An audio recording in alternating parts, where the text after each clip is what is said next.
Quelles sont les règles à respecter avant de louer son bien immobilier?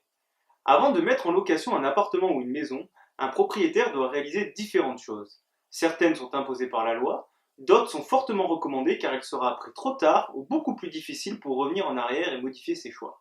Tout d'abord, la première chose à faire est de choisir le type de location. En effet, la plupart des locations disponibles sur le marché locatif privé sont des locations au titre de résidence principale en non meublé. En fonction de la localisation de votre bien ou de sa taille, vous pouvez également étudier le marché de la location saisonnière ou celui de la location meublée. Chacun de ces types de location possède des avantages et des inconvénients. Les régimes fiscaux ne sont pas forcément les mêmes et les règles de fonctionnement avec le locataire non plus. Ensuite, le propriétaire doit mettre en valeur son bien. Pour trouver plus facilement un locataire et surtout pour pouvoir demander un loyer plus important, vous avez tout intérêt à prendre le plus grand soin de votre logement. Faites donc les travaux nécessaires pour que tout soit en bon état, installez des équipements ou des rangements, faites un peu de bricolage ou de décoration.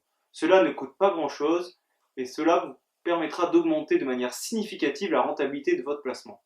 Par ailleurs, et c'est le troisième point, le propriétaire doit faire réaliser les diagnostics immobiliers obligatoires. Il n'y a que 3 diagnostics obligatoires pour un bailleur contre 9 pour une vente.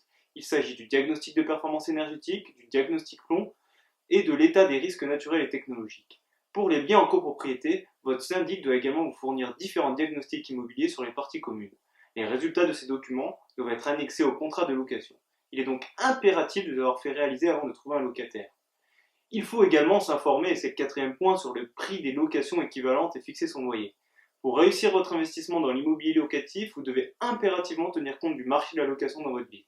Y a-t-il plus d'offres que de demandes dans votre secteur? Quelle est la fourchette des loyers pratiqués sur ce type de bien? La vacance locative est-elle importante? Plus vous serez informé, et mieux vous pourrez positionner votre bien correctement par rapport à votre segment de marché. Cinquième point, pour gérer vos papiers avec votre locataire, vous aurez besoin de savoir comment remplir différents documents indispensables.